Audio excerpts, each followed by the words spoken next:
Alright, so we're back for another Dokkan battle video, and in today's video we're going to be talking about whether or not you should spend your stones on Dokkan Fest Kale's banner. Because of course Kale is coming very soon to Global Dokkan, and I know a lot of players might be kind of caught in the middle on whether they want to summon. Of course we have Worldwide Download Celebration coming very soon, but also, I mean dude, her banner isn't that bad. Like if you're a really big Kale fan, I do kind of understand if you want to throw a multi or two at this banner, but if you could care less about Kale, I mean, come on, we got Worldwide coming really soon. I think it's probably better you just save all your stones for that. Actually, I can pull it up right now. So, last year we did get the Worldwide banners the 28th of August, so we can expect it, you know, 27th, 28th, 29th, around that release date. So, it's literally the end of this month. It's going to be very soon when we get the Worldwide banners. So, I don't think spending any Dragon Stones on this is going to be smart, but again, if you're a really big Kale fan or whatever, this banner does have some value, right? And I'll go into a little more depth about that now. So, Dokkan Fest Kale, a really good unit. On her own, she's definitely God Goku level. You know, she's on the level of, you know, World Tournament Piccolo, World Tournament Goku. But her teams, that's where it starts to get kind of tricky with her. So, she kind of needs Universe 6 units to become, like, really good. But unfortunately, Universe 6 just kind of sucks. So, until we get an LR Kefla or an LR Hit or something like that, you know, she's kind of in this wonky spot. So, not the best, but obviously if you're summoning on this banner, you're trying to get her, and I'm assuming you're doing that because you like Kale. So if you do end up pulling her, I mean, you know, definitely good. And then we have the banner unit Frost. So I'm not really a fan of this guy. We could just pull him up really quick. I think he just straight up sucks, but I'll admit, like I did my showcase on him a while ago when he first came out on JP. He got to some solid levels of damage, right? I mean, he's getting 50% attack and defense if you've got a Frieza in the same turn.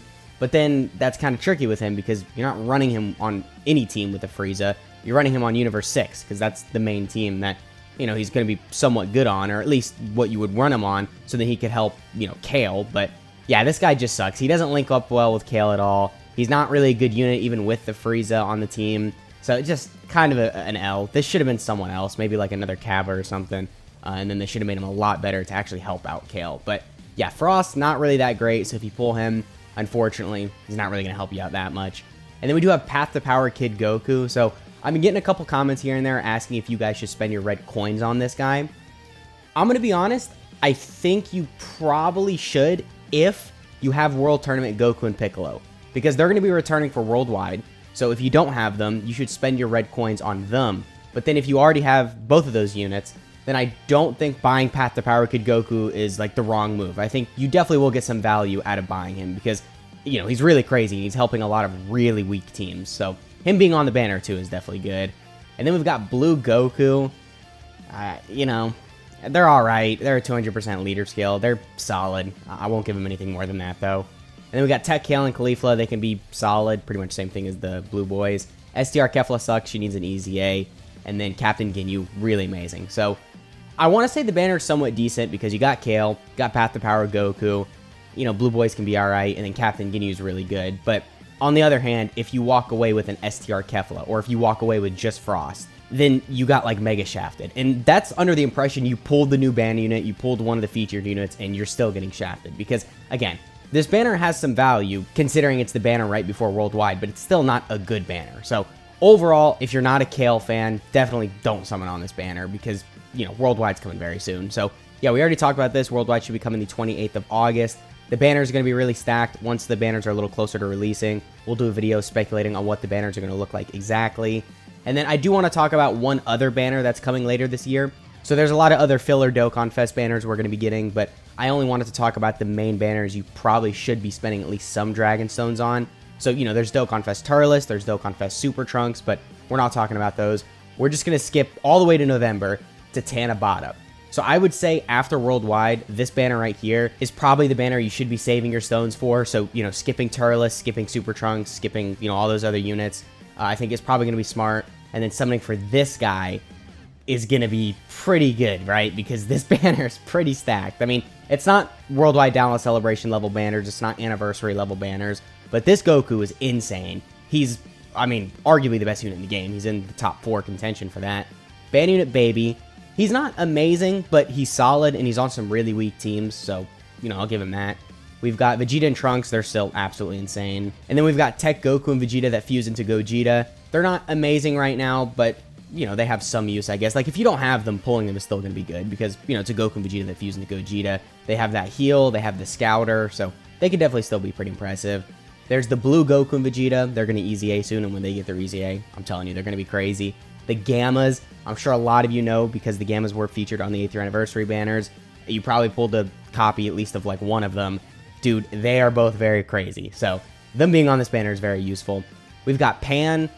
Pan is kind of in a similar boat as the Super Saiyan Blue Goku. So she's solid. I would say she's a little bit better than him though because she's on some weaker teams. So pulling her would benefit your box a lot more. And she does have some utility in slot 1. I think she gets like 50% damage reduction before she attacks. So, I mean, she's got some use, but she's not that insane. But if you don't have her, pulling her definitely would be pretty useful.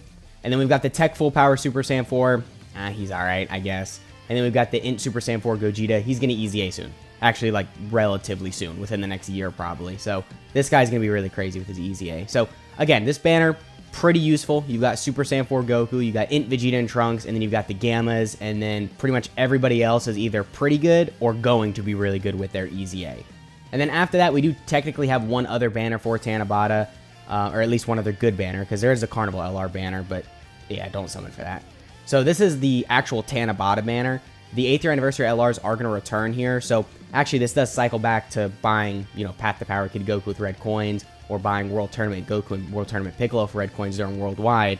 8th year anniversary LRs are coming back for this Tanabata banner, and again, this should be the end of November, so if you did get shafted during Anniversary, maybe just saving your red coins for this to buy one of the 8th year anniversary LRs is probably your best option, but that just depends on how your summons went, so, you know, you guys be the judge of whether you should do that or not. But this banner is pretty good. I don't suggest you summon on this necessarily. I think this banner is probably the best to summon on because you got a higher chance of pulling, you know, Super Saiyan 4 Goku because there's less featured units, but I did want to throw out there, technically there's this banner, you know, 8th year anniversary LRs are on here, you got these guys who are pretty good, Vegeta and Trunks are on here, they're really good, and you still have Super Saiyan 4 Goku, so, I mean, there's good units on this banner, but I would really only utilize the release of this banner for buying the units you want with red coins, right? So I guess that pretty much has been the video. There are a couple other good banners coming for this year, like there's the New Year's banners, there's also the New Year's Dual Dokkan Fest banners, so there definitely is going to be other valuable banners during this year, but these are the banners that are coming relatively soon that you are going to want to make sure you're kind of maybe saving some stones for. But again, main takeaway of the video, save for Worldwide, don't summon on Kale's banner. So I guess that pretty much has been the video. Let me know what you're saving your stones for down in the comments, and I'll catch y'all in the next one.